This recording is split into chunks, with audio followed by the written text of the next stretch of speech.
Ai, ai, ai.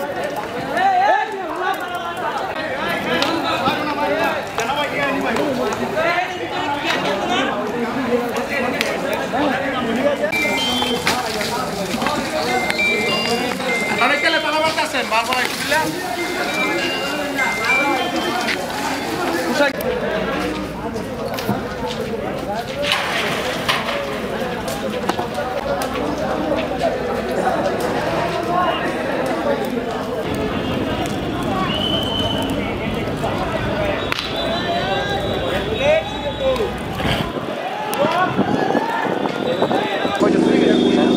Amlon itu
vitamin ও fibre সমৃদ্ধ fresh আটা ময়দা সুজি আপনাকে দিবে সুস্বাস্থ্যের নিশ্চয়তা। ফ্রেশ আটা ময়দা সুজি।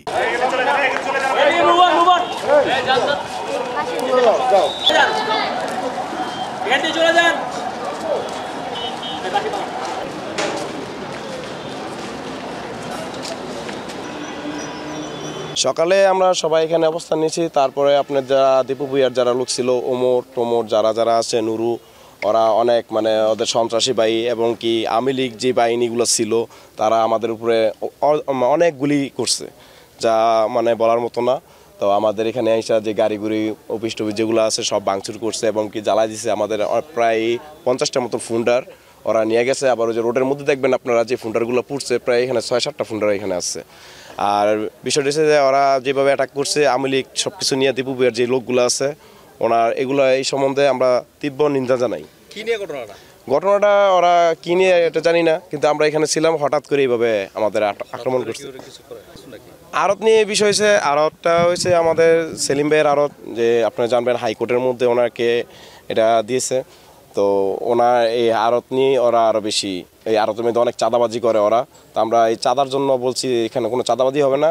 আওয়ামী লীগ সরকার ক্ষমতা থাকতে যেই চাঁদাবাজি আওয়ামী লীগটা করছে, এগুলো আপনারা কেউ চাঁদামাদা দিবেন না, এগুলো আমরা না করাতে এই জন্য আমাদের উপরে ক্ষিপ্ত হয়ে এইভাবে আক্রমণগুলো করছে।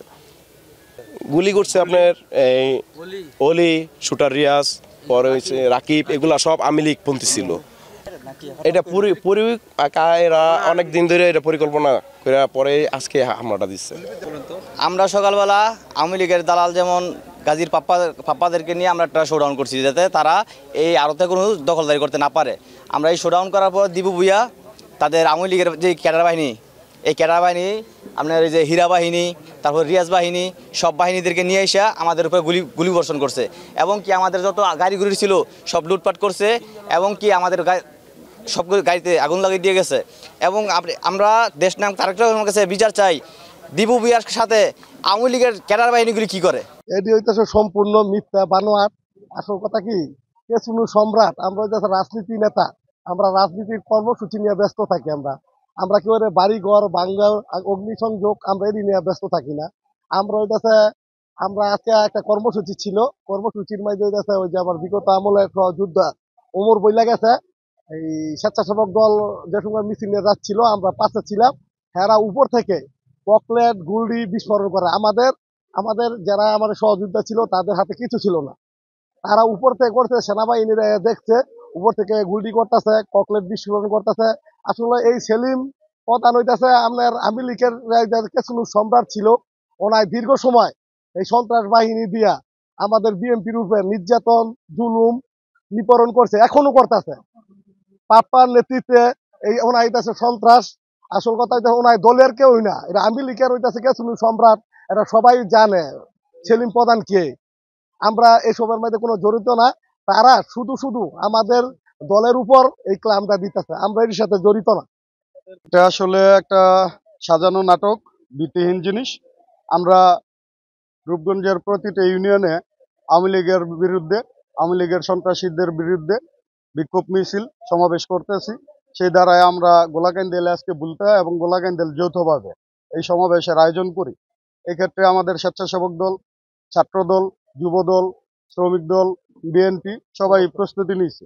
স্বেচ্ছাসেবক তাদের প্রস্তুতি নিয়ে তারা আলাদা তাদের সাংগঠনিক একটা শোডাউন করার ক্ষেত্রে যখন বিসমিল্লাহ আরতের দিকে প্রমুখ করে, তখন তাদের উপর অতর্কিতভাবে হামলা চালায়, উপর থেকে ইট পাটকেল নিক্ষেপ করে, গুলি করে এবং সেনাবাহিনী গেছে। সেনাবাহিনী যে ওই জায়গা থেকে গুলির খোসা, দেশীয় অস্ত্র শস্ত্র বেশ কিছু জিনিস তারা জব্দ করছে। এটা সাজানো নাটক।